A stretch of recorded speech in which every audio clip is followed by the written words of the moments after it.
Assalamualaikum warahmatullahi wabarakatuh. Waalaikumsalam. Waalaikumsalam warahmatullahi wabarakatuh. Alhamdulillah, Abah, monggo pinara Abah. Ya, kita lanjutkan acara selanjutnya, yaitu kajian kitab Al-Hikam dan Doa yang akan disampaikan oleh beliau Syekh Dr. Kiai Haji Abah Abral Al-Muqaddam LC pada guru besar kita. Sebelum kajian kitab dimulai, mari bersama-sama kita melantunkan sholawat Nabi. Shallu ala Nabi Muhammad.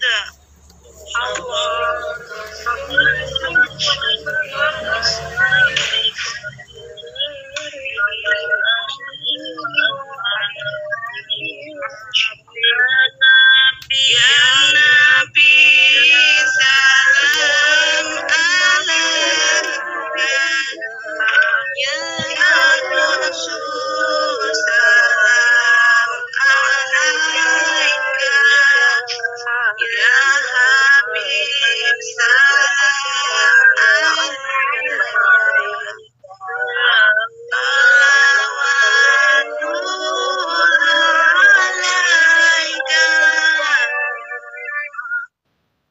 Allahumma salli wa sallim wa barik alaihi Wa ala alihi wa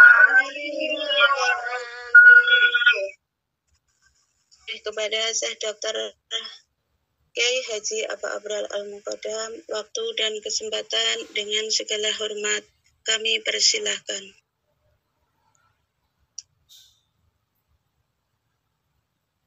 Assalamualaikum warahmatullahi wabarakatuh. Waalaikumsalam warahmatullahi wabarakatuh. Aiman.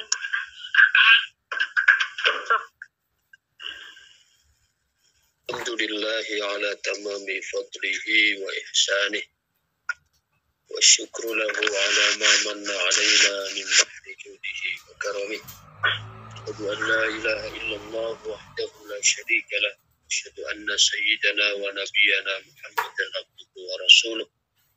Allahumma salli ala man khatamta bihi risalah wa ayyadtahu bin nasri wal kawthari wa syafa'ah wa ala alihi wa ashabihi والذين تمسكوا بسنته إلى يوم القيامة.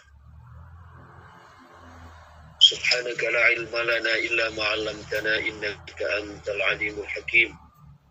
سبحانك لا فهم لنا إلا ما فهمتنا إنك أنت الجواد الكريم. ربنا افتح بيننا وبين قومنا بالحق وأنت خير الفاتحين. ثم أما بعد.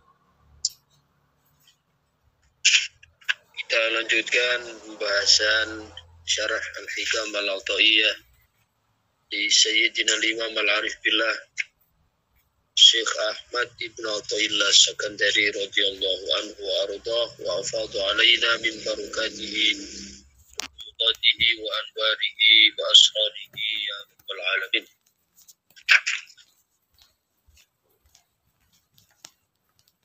Pada pertemuan pekan yang lalu kita telah membahas Hikam yang ke-144.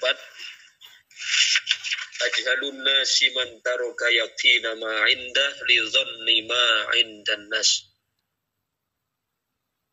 Ajhalun nasi utawi sebodoh-bodoh menungso iku man wong taroka kang ninggal sapa man yakina ma ing yakini barang indahu kang ing dalem ngersani man lidhon lima krono sangkaani barang indan nasi ing dalem mungguhe menungsa.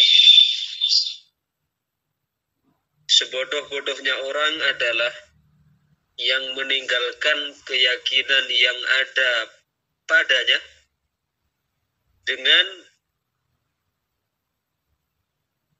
melihat prasangka yang ada pada orang lain. Penjelasannya kemarin kita telah memberikan satu pendekatan bahwa penilaian baik sangkaan baik orang lain terhadap kita itu adalah merupakan zon, merupakan bentuk kebaikan orang yang menyangka. Jadi ketika orang bersangka baik kepada kita, sebenarnya bukan kita yang baik, bukan. Tapi itu menunjukkan kepada baiknya orang yang menyangka. Ya. Maka ada satu syair yang mengungkapkan, idza sa'a fi'lul mar'i sa'a dununuhu wa saddaqa ma ya'taduhu min tawahhum. Jika buruk perbuatan seseorang, maka buruk pula sangkaan. Wa saddaqa ma ya'taduhu min tawahhumi, dan apa yang dia biasakan dari keburukan itu akan menjadi sebuah menjelma, menjadi sebuah tuduhan terhadap orang lain. Artinya orang ketika menuduh buruk orang lain, sebenarnya yang buruk bukan yang dituduh, tapi yang menuduh. Sama sebaliknya juga begitu. Kalau orang menyangka baik pada orang lain, itu sebenarnya yang baik itu bukan yang disangkai baik, tapi yang berbaik sangka. Maka sangat lucu sekali apabila kita kemudian kita lebih mempercayai pandangan penilaian orang terhadap kita, ya, daripada keyakinan kita terhadap diri kita sendiri. Artinya orang lain menganggap kita soleh, menganggap kita mulia, menganggap kita berilmu, itu kan pandangan orang. Itu merupakan bentuk husnudzan orang. Dia yang baik sebenarnya, bukan kita yang disangka. Ya. Sedangkan kita tertipu dengan pujian itu, tertipu dengan sangkaan baik orang itu, sehingga kita terbuai, lupa diri, lupa daratan, dan seterusnya. Padahal kita tahu siapa diri kita yang sebenarnya. Kita tahu diri kita yang sebenarnya. Ini sekilas tentang Hikam 144 yang telah kita bahas pada minggu yang lalu. Sekarang kita lanjutkan Hikam 145. Qala radhiyallahu anhu, idza atlaqa as-sanaa'a 'alaika wa lasta bi ahli fathni 'alaihi bima huwa lahu ahlu. Idza atlaqa nalikani ngelonggarake sopo idza atlaqa nalikane ngelonggarake astana ing muji alaika ing atase sira walasta bi ahlihi walastalan ora ono sapa sira bi ahlihi kelawan patute tanah fasni mung kamuji sira alaihi ing atase Allah bima kelawan barang huwa kang utawi Allah lahu maring sana iku ahluhu layak atau patut sapa Allah. Artinya jika orang kemudian memuji kita padahal kita tidak memiliki sifat-sifat yang dipuji oleh orang tersebut, maka hendaklah kita memuji Allah terhadap sesuatu yang memang Allah layak untuk mendapatkan pujian itu. Ya, artinya pada saat kita menuai pujian dari orang, ketika kita menuai pujian dari makhluk, ketika kita menuai pujian dari sesama, padahal kita tahu bahwa pujian yang diberikan oleh orang lain terhadap kita, itu sebenarnya kita masih jauh dari yang mereka puji. Maka hendaklah di situ untuk menyelamatkan dari ujub, menyelamatkan kita dari maghrur, tertipu, ya. Maka hendaklah kita arahkan atau hendaklah kita alihkan dengan memuji Allah, ya. Arahkan pujian itu kepada Allah yang mana Allah memang layak untuk mendapatkan pujian itu. Satu contoh begini, saya mendapatkan pujian dari santri Wamid misalnya, wah Abu itu orangnya soleh, Wah, apa itu orangnya alim? Contoh ini, contoh. Padahal saya sendiri lebih tahu, walaupun sampean semua menyangka seorang soleh, nyangka orang alim, tapi saya kan lebih tahu. Sejauh apapun yang sampean berikan tentang pujian, itu saya tetap lebih tahu, ya, tentang di mana rusaknya saya. Ya memang ada sisi-sisi solehnya misalnya, tapi saya lebih tahu kalau dibandingkan sisi-sisi rusaknya, sisi-sisi pelanggarannya, maka sampean seandainya tahu, tidak akan mungkin memuji saya orang soleh, seorang alim, dan seterusnya. Nanti saya kan lebih tahu bahwa saya tidak layak sebenarnya mendapatkan pujian itu. Maka untuk menyelamatkannya adalah dengan alihkan pujian tersebut kepada Allah Subhanahu wa Ta'ala, yang memang Allah layak untuk mendapatkan pujian itu, bahkan lebih dari apa yang dipujikan. Maka ketika sampean misalnya muji saya tadi, itu luar biasa, orangnya soleh, orangnya alim, dan seterusnya, padahal saya lebih tahu sisi-sisi mana ilmu yang tidak saya kuasai, sisi-sisi mana saya yang sering maksiat, dan seterusnya. Di sisi lain saya sudah mendapatkan pujian dari sampean. Maka caranya adalah dengan saya alihkan pujian itu kepada Allah. Bahwatan ya Allah, ini sebenarnya sampean yang maha baik, sampean yang maha alim. Saya tidak memiliki kebaikan apapun, saya tidak memiliki ilmu apapun. Sampeanlah, jika ada ilmu maka itu ilmu sampean, jika ada kesolehan itu anugerah dari sampean. Sehingga kita terselamatkan dari apa?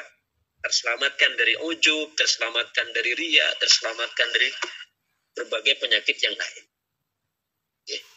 Idza atlaqat sanaa 'alaika wa lasta bi ahli fathni 'alaihi bima huwa lahu ahlu. Nggih, pun 146. Karena ini sebenarnya runtut nggih, bahasanya masih tentang pujian. Kemudian bagaimana kita mengolah pujian itu jangan sampai menjadi bumerang bagi kita yang membinasakan. Tapi bagaimana pujian itu menjadi hal yang menyelamatkan bagi kita. Ya, tidak membujuk kita, tidak menipu kita. Yang 146, az-zuhadu idza mudihu in qabadu li syuhudihim as-sanaa minal khalqi wal 'arifuna idza mudihu imbasatu li syuhudihim dzalika minal malikil haqqi. Az-zuhadu utawi pira-pira wong zuhud. Az-zuhadu utawi pira-pira wong zuhud. Zuhud adalah orang yang tidak zuhud itu lebih dari waro. Kalau waro itu meninggalkan sesuatu yang syubhat. Kalau waro itu meninggalkan sesuatu yang syubhat, meninggalkan sesuatu yang haram, sesuatu yang syubhat, itu waro namanya. Tapi kalau zuhud itu bahkan meninggalkan sebagian satu yang mubah. Jadi yang mubah pun, ya, yang berlebihan itu ditinggalkan. Hanya mengambil ala qadril hajat. Hanya mengambil ala qadril hajat. Itu orang-orang zuhad. Ya, orang-orang zuhud. Az-zuhadu utawi piro-piro wang zuhud. Dia orang zuhud itu orientasinya adalah orientasi Allah. Bukan orientasi dunia, bukan orientasi, ya, bukan orientasi harta, bukan orientasi kedudukan. Tapi orientasinya adalah orientasi Allah. Zuhud. Tapi sekali lagi zuhud itu adalah pada hati, bukan pada fisik. Sering saya sampaikan bahwa zuhud itu bukan berarti tidak gaya, bukan. Karena zuhud itu pekerjaan hati, bukan pekerjaan fisik. Jadi boleh saja kita kehidupannya penuh dengan ya, kekayaan, tapi hatinya tetap zuhud.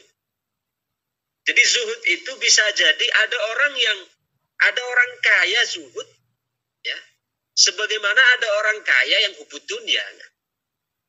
Di Bali juga sama, ada orang miskin tapi dia zuhud, dan ada orang miskin dia hubud dunia. Jadi zuhud itu bukan pada tampilan fisik yang enggak. Zuhud itu pekerjaan hati, tidak ada hubungannya dengan fisik.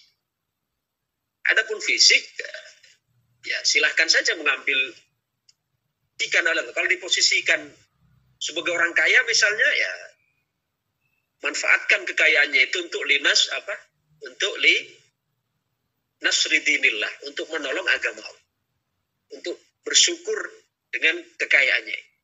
Dan kalau Allah diposisikan orang miskin misalnya, ya memaksimalkan ya perannya sebagai orang miskin di sini.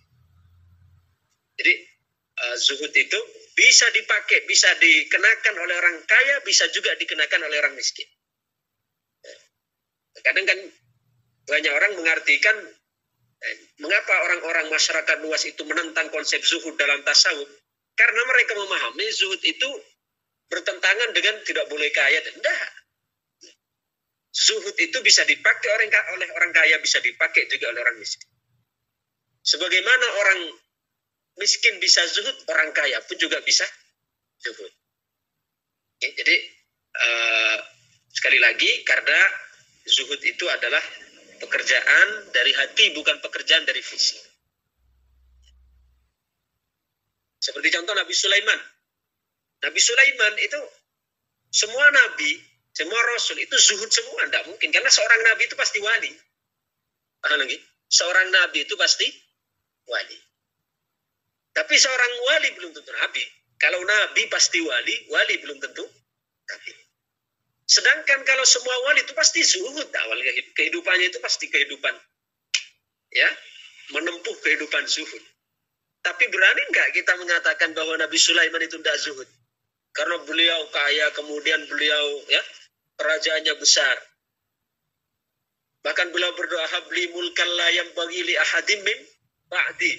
Ya Allah, anugerahkan kepadaku kerajaan, kekuasaan yang tidak pernah engkau berikan kepada siapapun setelahku. Tidak hanya Nabi Sulaiman. Tapi berani tidak kita mengatakan, oh Nabi Sulaiman tidak zuhud? Tidak. Nabi Sulaiman itu dengan kehidupannya yang seperti itu, beliau itu ada seorang yang zuhud. Karena itu terletak, zuhud itu ada di dalam perilaku, pekerjaan hati, bukan pekerjaan fisik. Maka kan ada kisah di sana, di mana? Di Maghrib. Ya, Maghrib itu Maroko lah sekarang. Di sana kan tempat yang banyak menampung sejarah-sejarah para aulia. Ya. Suatu ketika itu ada dua orang yang bersahabat akrab. Itu sama-sama mondok. Ya, sama-sama mondok.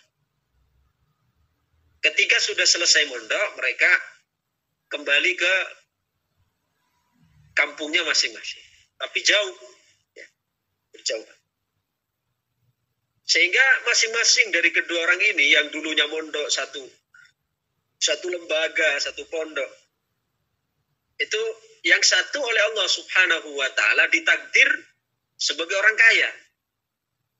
Yang satu ditakdir sebagai orang kaya, yang satu itu ditakdir orang miskin. Ditakdir orang miskin.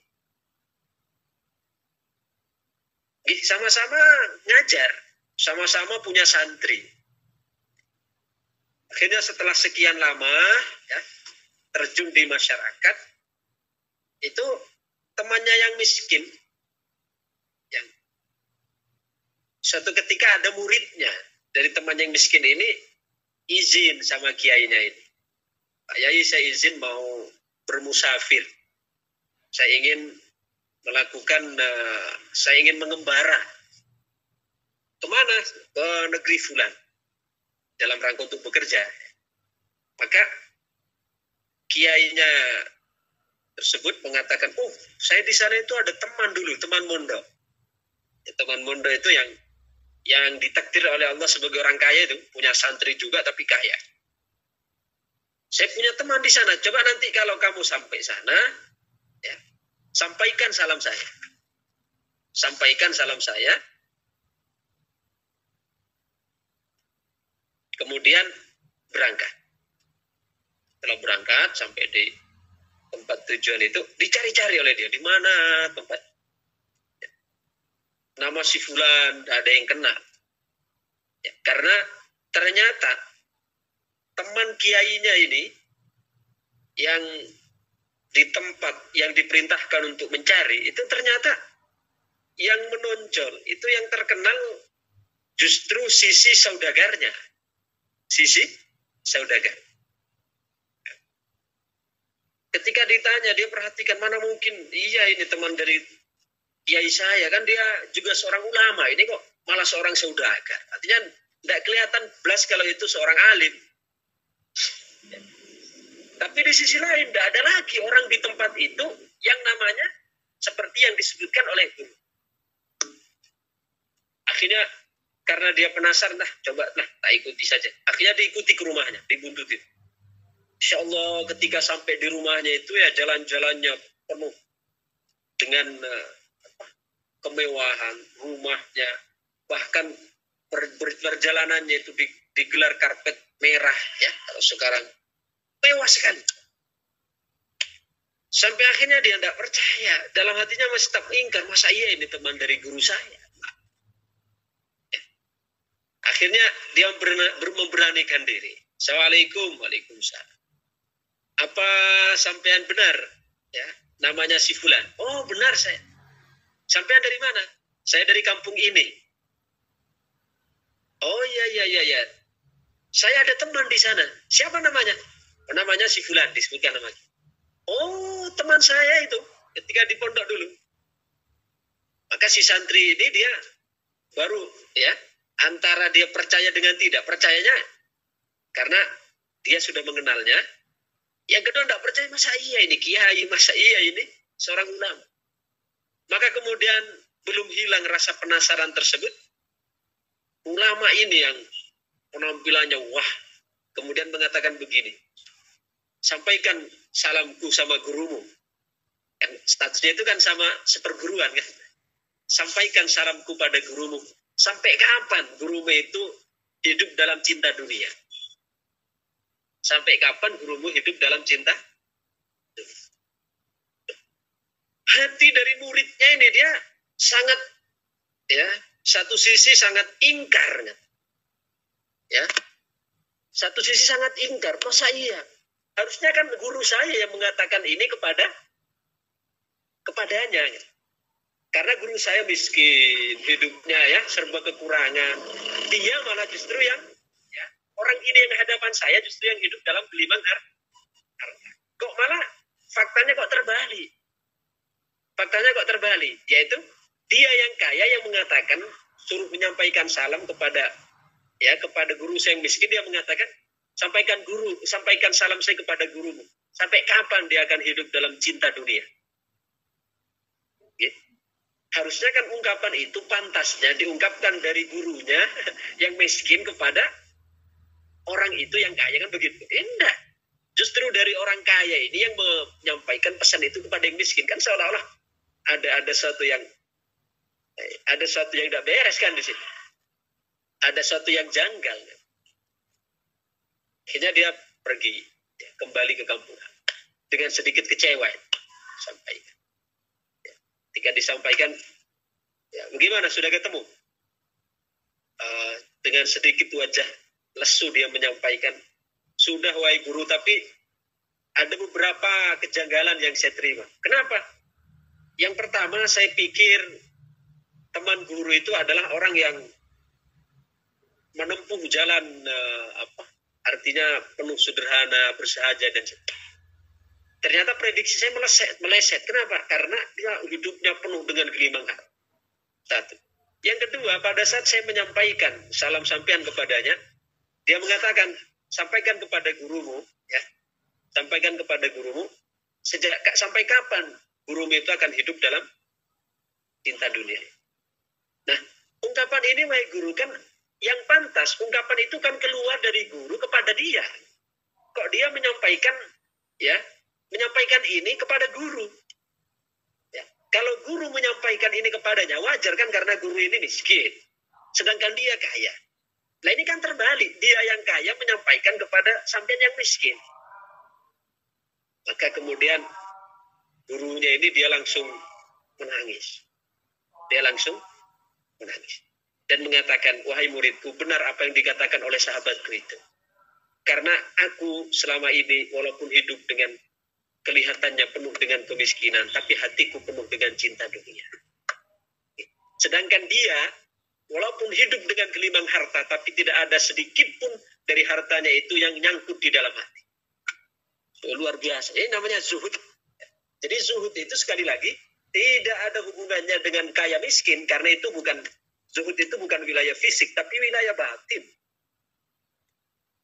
Kaya, kalau tidak ada rasa terikat hati ini dengan dunia, zuhud.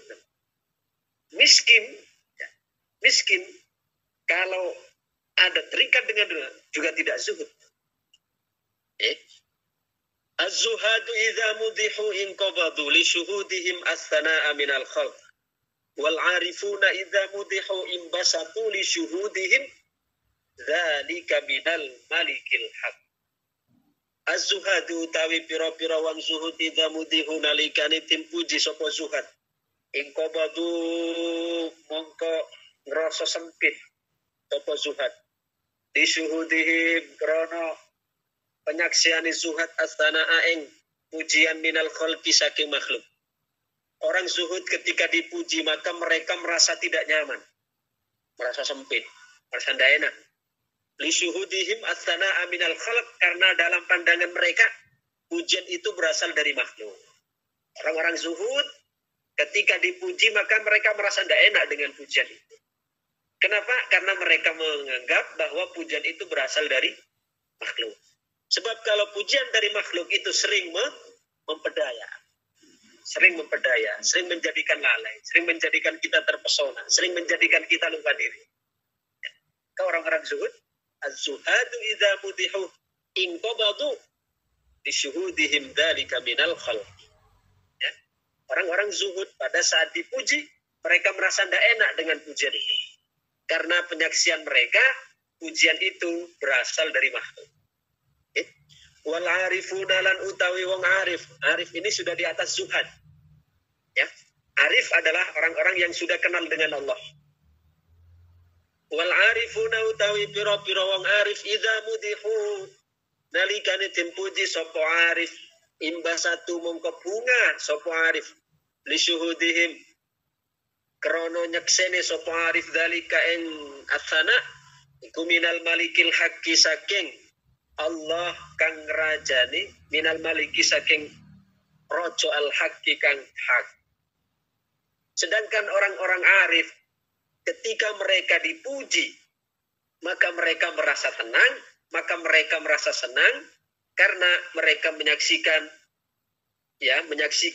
yang memuji itu adalah Allah. Pujian itu berasal dari Allah. Ini perbedaan antara orang zuhad dengan orang arif. Perbedaan antara orang zuhad dengan orang arif. Jadi, mana tinggi antara zuhad dengan arif? Ya, tinggian arif memang. Tinggian arif. Karena orang kalau sudah arif, zuhad itu masih proses menuju arif. Kalau masih dalam zuhad, artinya dia masih proses untuk menuju arif. Dia pada saat dipuji oleh orang, merasa tidak enak. Karena dia merasa ketika mendapatkan pujian itu berpotensi untuk membanggakan diri, untuk membusungkan dada, untuk tertipu, untuk kemudian dia cukup hanya sampai di situ, lupa kekurangan diri. Nah itu orang-orang zuhud. Jadi orang-orang zuhud pada saat dipuji maka mereka merasa tidak enak. Sedangkan orang arif wal arifuna idza mudihu ibbasatu. Orang arif itu ketika dipuji justru senang. Nah jadi sepertinya seperti orang awam gitu. Coba kita orang awam, kalau dipuji, senang atau susah? Senang.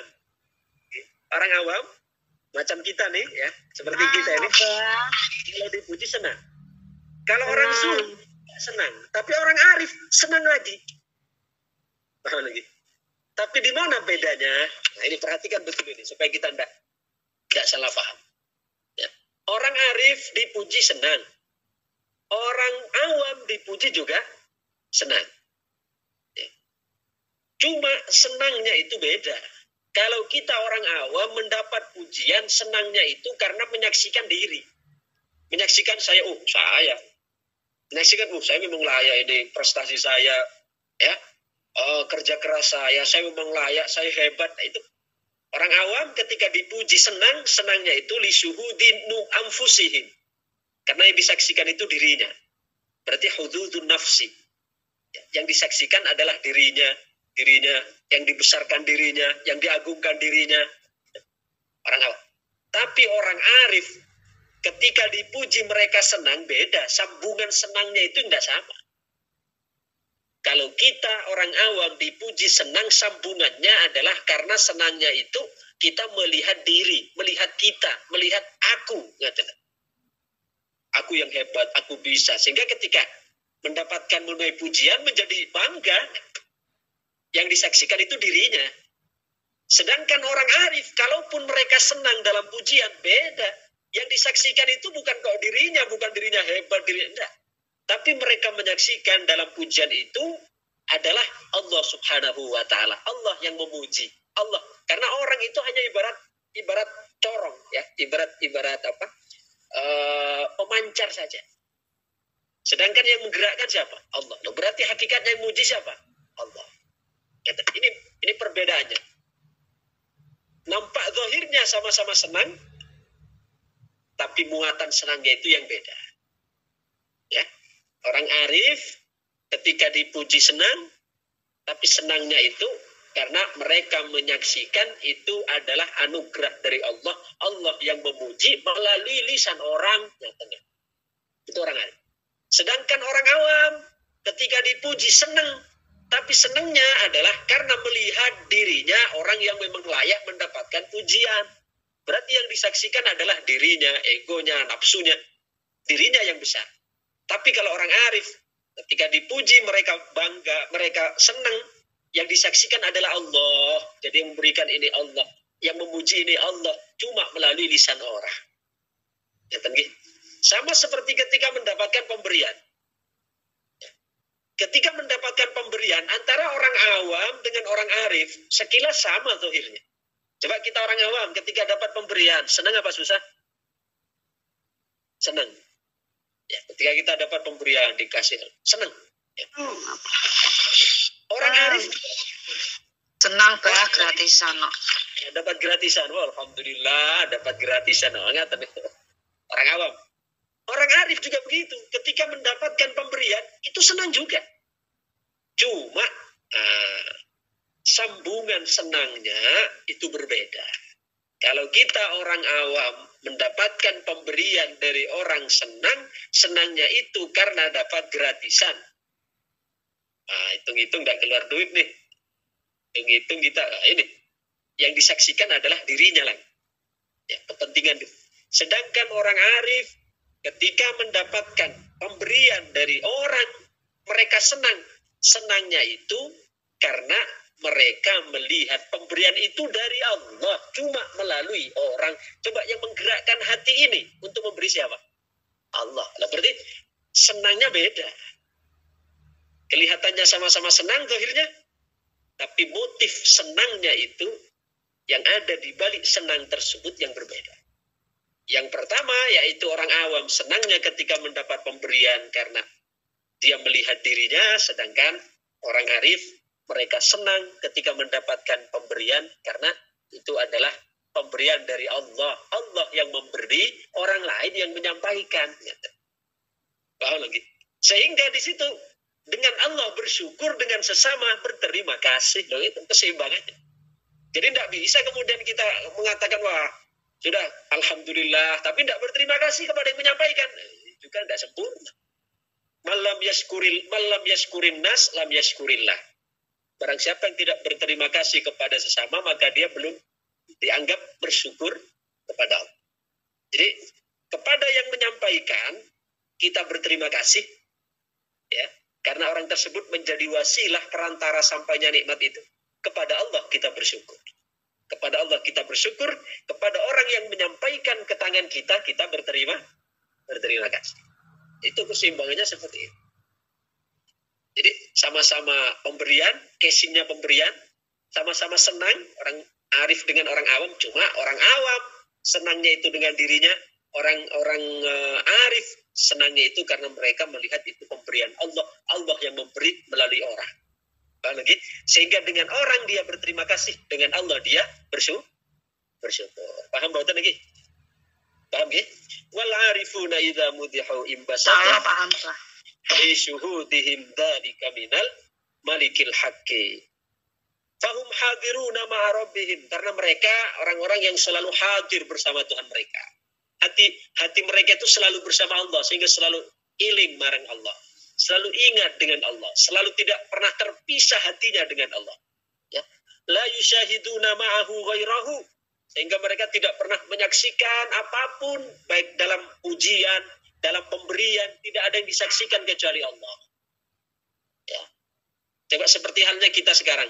Ketika kita mendapatkan, ya, ada seorang kekasih mengirimkan bingkisannya kepada kita. Mengirimkan bingkisannya kepada kita. Walaupun sekarang di paket misalnya, ya, melalui berapa kota itu. Ya, melalui beberapa kota itu menggunakan jasa paket, entah JNE, entah JNT, entah Express ID dan seterusnya. Coba, ketika hadiah itu datang, paket itu datang sampai kepada kita, kita kira-kira senang nggak kita ketika menerima hadiah itu? Senang, ya. Kenapa? Karena hadiah itu berasal dari sinten? Dari kekasih. Okay. Berasal dari kekasih. Tapi kita tetap berterima kasih mboten dengan tukang paketnya. Terima kasih, Terima Pak. kasih, Pak. Terima kasih. Ya. Kenapa kok berterima kasih kepada tukang paket? Karena dia menjadi sebab perantara sampainya kiriman. Paham? Sedangkan syukurnya, ya, kepada yang kita saksikan sebenarnya itu yang tukang paket atau kekasih yang mengirim, yang menjadi pusat perhatian kita, yang menjadi harapan kita, dambaan kita, yang selalu meniru salbu kita, kekasih kita yang mengirim. Nah, begitulah kira-kira analoginya, ya, gambarannya tentang bahwa mereka orang-orang arif itu mereka sudah tidak ada yang disaksikan kecuali Allah. Dalam arti seperti halnya seorang kekasih, ketika dia mendapatkan apapun, ya, dari kasihnya, itu tidak ada yang disaksikan kecuali kekasihnya. Tidak ada yang disaksikan kecuali kekasih. Fambasatu lidzalika qailuna alsinatul khalqi aklamul haqqi fa idza mudhihu syahidus sana'a minhu. Sehingga mereka mengatakan bahwa lisan-lisan makhluk itu ibarat pena-pena dari Tuhan. Ya, orang itu ketika orang-orang arif ini, sehingga ketika orang memuji itu sebenarnya Allah yang menggerakkan untuk memuji melalui orang tersebut. Fa idza mudhihu syahidus sana'a minhu, sehingga ketika mereka memuji, dia menyaksikan bahwa pujian itu dari Allah sebenarnya.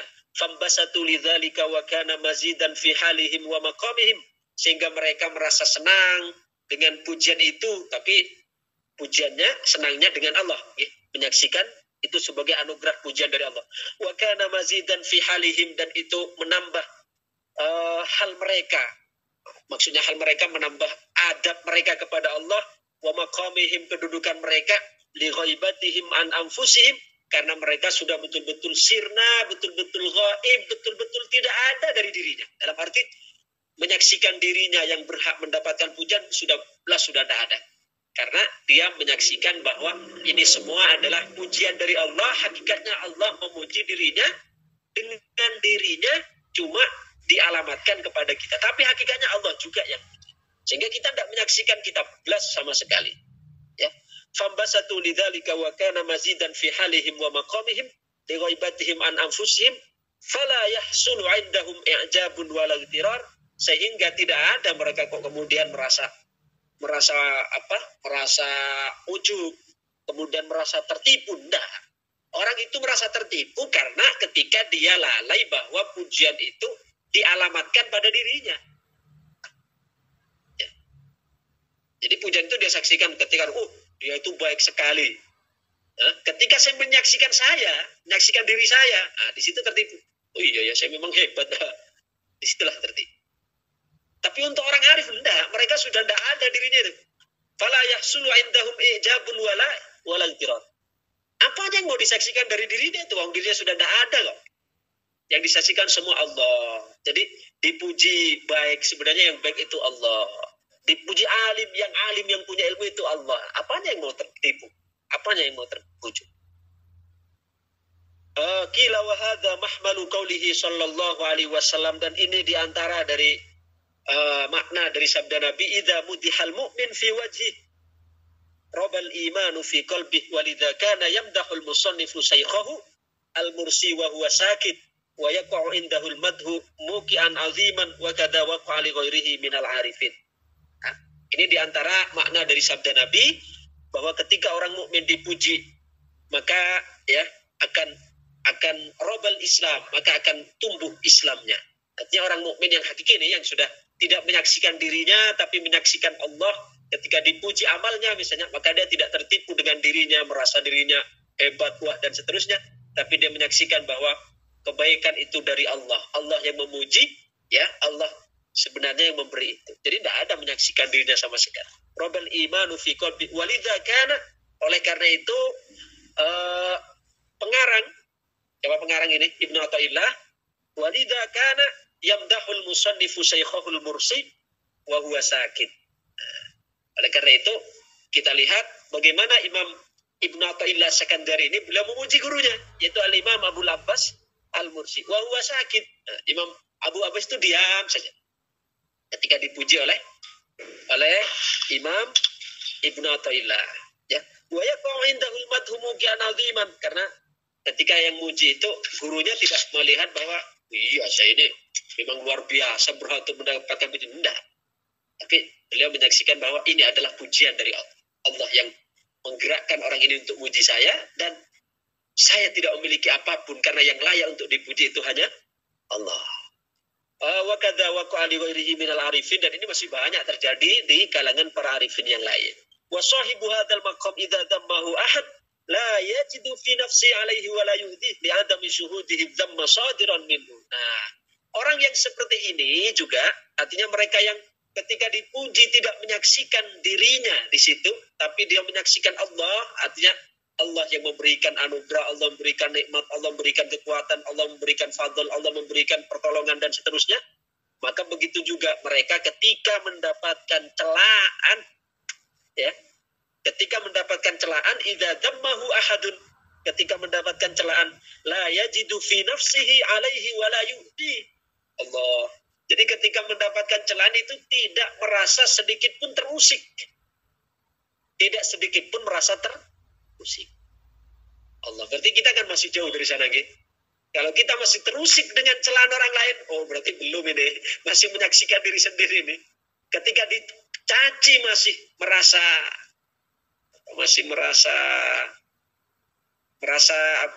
rendah, maka berarti kita juga belum siap ketika dipuji untuk tidak merasa tinggi. Ya?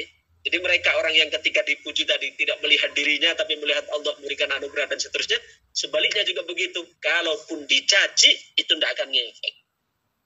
Ya. La yajidu fi nafsi alaihi wa la yu'dhi li'adami syuhudihi al-dhamma sadiran min. Karena dia tidak melihat bahwa tidak melihat bahwa pujian atau celaan itu berasal dari orang tersebut. Jadi kalau tadi dipuji, orang arif itu kan, kalau dipuji, pujian itu dari Allah. Terus sekarang bagaimana kalau orang lain mencela? Masa celaan itu dari Allah? Bukan begitu. Kalaupun celaan itu berasal dari orang, kalau memang orang yang dicela itu ada celah tersebut, maka itu sebagai teguran dari Allah. Yang akan tetap yuraqihi, yang akan tetap menaikkan dirinya untuk menjadi lebih introspeksi dan seterusnya. Tapi jika ternyata yang dicela itu orang yang tidak ada celaan yang dilontarkan kepadanya, maka itu justru akan menjadi wasilah caranya Allah untuk ngampuni dosa-dosanya, kemudian meninggikan derajatnya dan seterusnya. Sehingga dia tetap tidak merasa terusik dengan cacian orang lain. Tidak merasa terusik dengan cacian orang lain. Mudah-mudahan pembahasan ini semakin menjadikan kita dewasa, jiwa kita, rohani kita, sehingga terus berbenah, terus berkembang, terus berbenah menjadi yang lebih baik, yang lebih sempurna, menjadi hamba yang lulus di sisi Allah Subhanahu wa taala. Amin amin ya rabbal alamin. Allahumma shalli wa sallim wa barik ala sayyidina wa maulana Muhammad wa ala alihi wa sahbihi wa barik wa sallim ajma'in. Alhamdulillahi rabbil alamin. Hamdan yuwafi ni'amahu wa yukafi mazidah ya rabbana lakal hamdu kama yanbaghi li jalali wajhika wa 'azimi sultanik. اللهم لا أحصي ثناء عليك أنت كما أثنيت على نفسك ربنا اغفر لنا بالإيمان ولا تجعل في قلوبنا غلا للذين آمنوا ربنا إنك رؤوف رحيم. اللهم كحل عيوننا بالنظرة إلى طلعة البهية لسيد العالمين وخير البرية وارزقنا رؤيته يقظة ومناما حالا ومآلا يا رب العالمين. اللهم اجعلنا ممن تفاعل بخيرك فأكرمته وتوكل عليك فكفيته ولجأ إليك فأعطيت واستغاث بك فاجتبى وجعلنا من أهل النفوس الطيبة والقلوب المنيرة والوجوه المستبشرة برحمتك يا أرحم الراحمين. اللهم ارزقنا حسن الختام وزيارة نبيك عليه أفضل الصلاة والسلام. اللهم وفقنا لما تحبه وترضاه من القول والعمل في طاعتك إنك ذو الفضل العظيم. اللهم اجعل في قلوبنا نورا نهتدي به إليك وتولنا بحسن رعايتك حتى نتوكل عليك وحسن أعمالنا بالتوفيق وزين سرائرنا بالتحقيق. ربنا آتنا في الدنيا حسنة وفي الآخرة حسنة وقنا عذاب النار. صلى الله على سيدنا محمد وعلى آله وصحبه وسلم. الحمد لله رب العالمين. السلام عليكم ورحمة الله وبركاته.